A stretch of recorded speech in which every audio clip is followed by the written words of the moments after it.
before we get too far in the weeds, Eric, if you could talk to folks about our heroine of the evening today, Queen Sigrid. If you could just kind of give people a rundown if they've never heard of her and are completely unfamiliar with her, or even Asatru for that matter, and happen to be tuning into the program. Yeah, so we're going to speak about Queen Sigrid, or as she's also known as Sigrid the Haughty, which we will get into why she received that nickname. And when we're talking about her life, we're talking about the late 1900s and the early 1000s. So Sigrid was a Swedish noblewoman and was first married to King Erik Segersäll, or Erik the Victorious, whom she had their son with, Olaf Sjötung. Unfortunately, Erik passed away from illness after some time, and Queen Sigrid was left without a husband.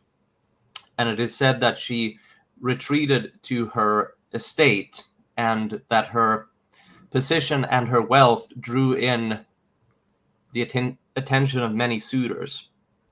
Unfortunately for these suitors, and perhaps for Sigrid herself as well, was that these were suitors that were not up to her standard. She considered them to be not high enough born. They were sort of these low-born nobles, is what she thought of them as. And besides that, they were also poor of manners. And this is where her nickname comes in, is that there were two suitors that were especially atrocious towards her. And so she decided that she was going to make an example out of them. So she invited these two suitors to a feast and had them served great meals and a lot of alcohol, and waited until they drunk themselves into a stupor before she had them locked inside the building and had it set on fire, burning them to death. And she was hoping that this would put an end to all the proposals that were pouring in from these poor-mannered suitors. And this is where she gets her nickname, the Haughty, from.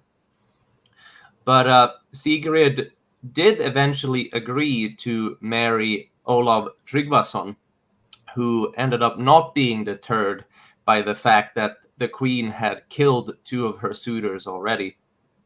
And they did meet up and were going through the marriage ceremony, when it turns out that Sigrid was not willing to convert to Christianity, which Olaf had already converted to Christianity, and was a big player in the Christianization of Northern Europe.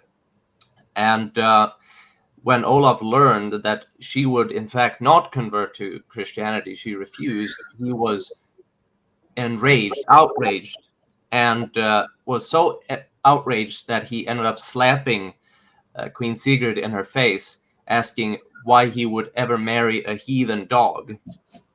And supposedly, Queen Sigrid answered that this display might very well spell the end of Olaf, that it was going to likely be his death. And so, needless to say, this marriage did not turn out to be a marriage, and they parted ways. But Sigrid did not forget this slight and was not going to let it slide. And she did ended up remarrying the King of Denmark, Sven Tveskæg, or Forkbeard. And Sven already had animosity towards Olaf, who had married Sven's sister. And so Sigrid found fertile ground when she convinced her new husband, and also enlisted the help of her son, Olaf, whom she'd had with Erik the Victorious, to go into warfare, or go into war with Olaf.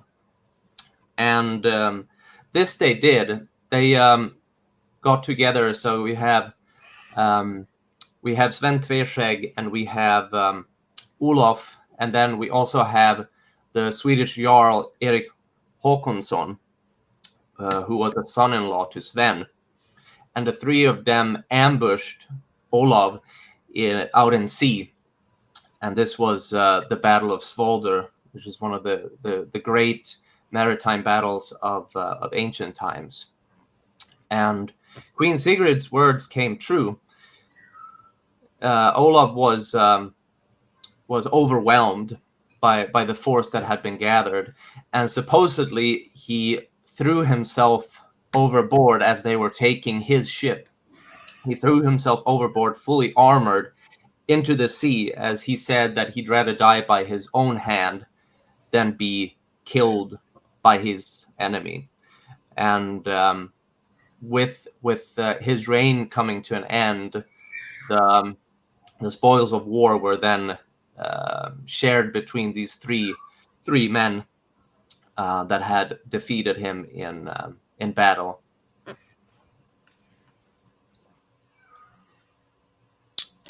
All right.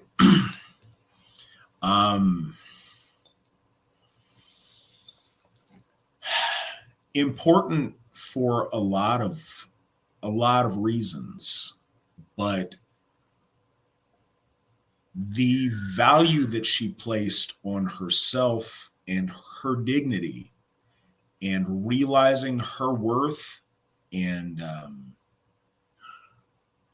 refusing to compromise on the things that were fundamental to her value and things that were important to her in her life, are why her name echoes through the ages and why we celebrate her. Her standing firm for our gods, even when it wasn't convenient, and holding true to them, is certainly something worth celebrating. And I think she was certainly our first female, or our first heroine in our heroes that we honor with a day of remembrance, followed by the folk mother years later. But it's really a testament to loyalty, I'd say, in a lot of ways. Troth with our gods. She was true to the Aesir, whereas it's easy to say, but it's much harder to do when you're on the spot. So yeah, she's very inspirational, especially for our young ladies and our daughters.